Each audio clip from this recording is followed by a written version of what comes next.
Yo, what's up mga ka-agricol? So, andito na tayo ngayon sa agricol tayo. Magandang umaga nga po pala sa inyong lahat. So, for today's video, papasok tayo sa trabaho pero lalabas tayo ng pinto. No? Tara, samahan niyo ako. Let's go! So, mga ka-agricol, panibagong adventure na naman tayo dito sa agricol tayo bilang agro studies, no? So, nag-aaral tayo habang nagtatrabaho dito sa Israel. Kung makikita nyo, 6 degrees kaya sobrang lamig, no? Naghihintay tayo ngayon nito, mga gantong oras sa bus, no? Para pag ano natin, dapat lagi tayo mauna kasi lagi silang on time. Hindi dapat tayo malate kasi may iiwan tayo ng bus. Peter.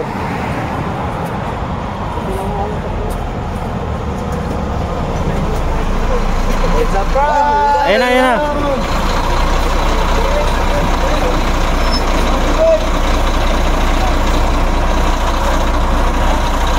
Dito lang ang paglakar!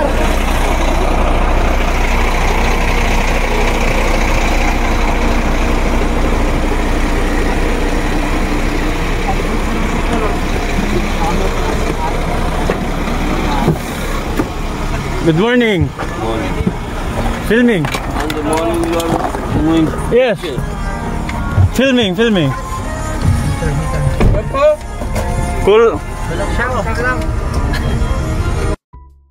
So yan, nakita nyo na yung driver natin si Bokertov, no? Tinawag namin siyang Bokertov kasi good morning, no? In Israel, good morning is Bokertov. So, tawag na namin doon sa driver namin si Bokertov. So, andito ngayon tayo nasa packing house sa loob ng subdivision. Pag-usapan muna natin yung salary, no? Magkano ba yung salary namin dito? So, umaabot siya ng 32.30 shekels per hour. So, more or less nasa 400 kasi every 1 shekel is 15 peso in the Philippine money, no? So, sa 8 hours, so, maabot siguro kami ng mga 3,000 something, no? Kayo na mag-compute. Gawin nyo na. Do the math. Kaya, para, malay nyo, next year, kayo na yung mga nandito, no? So, yan. Ito na yung packing house. Then, yung high-tech natin na gate. Binuksan na ni Moshi. Yan. So, nagbababa na yung mga kosa natin dyan. Magta-time in na. Ayan si Moshi. May hawak lagi ng mga operation, no? So yan, 5:53 noon dumating tayo. So yan, dyan ginagawa yung mga class B. Dito sa pink, ginagawa yung mga class A. Then doon sa mga boxes na itim, andun yung mga for export natin, no? Okay, yan. So nag-uniform na tayo para hindi tayo malamig dahil malamig dito sa production. Then balikan natin yung tungkol doon sa salary.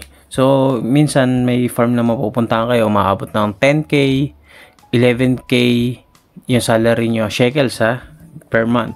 Then, ang kinakaltas usually ni Agro Studies is more or less nasa 2,500 per month, no? Then, shoutout dito sa isa nating katrabaho ng Cambodian. Hi, Shanghai. Then, hi din dito sa apport natin si Leslie from Pampanga. Let's go! So, yan. Ito na yung pinakaginagawa natin dito sa company na Bustan Hadarom. So, persimmon. Itong persimmon na itong pinapako ngayon, for export to, papuntang Canada. Then, yung mga Class B, yung mga tinatanggal ko, ayun ay pupunta from local markets. So, ang regular na duty natin dito sa Bustan Hadarom is 8.5 hours per day, Monday to Thursday. Then, tuwing Friday, meron lang tayong 7.5 hours. Depende, minsan nagkakat kami ng 6 hours lang, 5 hours. Last time, 4.5. Depende, no, sa dami ng persimmon. Then, Saturday, off tayo. Then, Sunday, school day tayo. Then, repeat the cycle for the month. So, magka-cut off kami ng first day of the month, papunta sa last day. Then, ang salary day namin is yung pang 10th day ng month. Halimbawa, this January 1 to January 31, ang sweldo namin is February 10. Dito naman guys, pinapakita ko lang sa inyo yung mga reject at saka yung gloves kong napupunit kakatupi ng box, no? So pag may mga guhit o may mga tuldok, reject na yun, pupunta na yun sa class A or sa class B, no? Kasi export quality yung kinukuha natin dito, ibig sabihin kasing quality natin. Then kung makikita nyo to, dito na pupunta yung mga after niya sa class B, pupunta siya dyan for disposal, no? Ayan, ayun yung conveyor na magdadala ng mga nabuo nating product papunta naman dun sa dispatching area para i-check ulit. Then, quality control, titignan nila kung okay ba yung mga produkto. And then yan, makikita nyo, pwede naman silang kumain. Hi guys! So yan guys, dahil patapos na itong mga video natin na to, natapos na yung 8.5 hours. Minsan nag-OT kami. Yan, linis-linis na. Linis lahat. Sabay punta na tayo dito sa favorite part natin. Toda. Ayan, ayun yung sinasabi ng machine, no? Toda is thank you, no, guys? So, ayan, favorite time natin. Uwian time. Pagdating natin sa bahay bilang OFW, obligado na naman tayong magluto at saka maghugas ng pinagkainan at magpahinga, maghintay na hanggang bukas at ng sahod na maganda.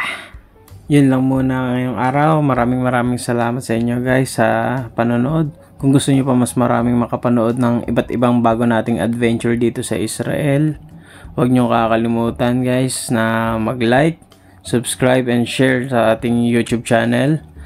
Agri, cool tayo!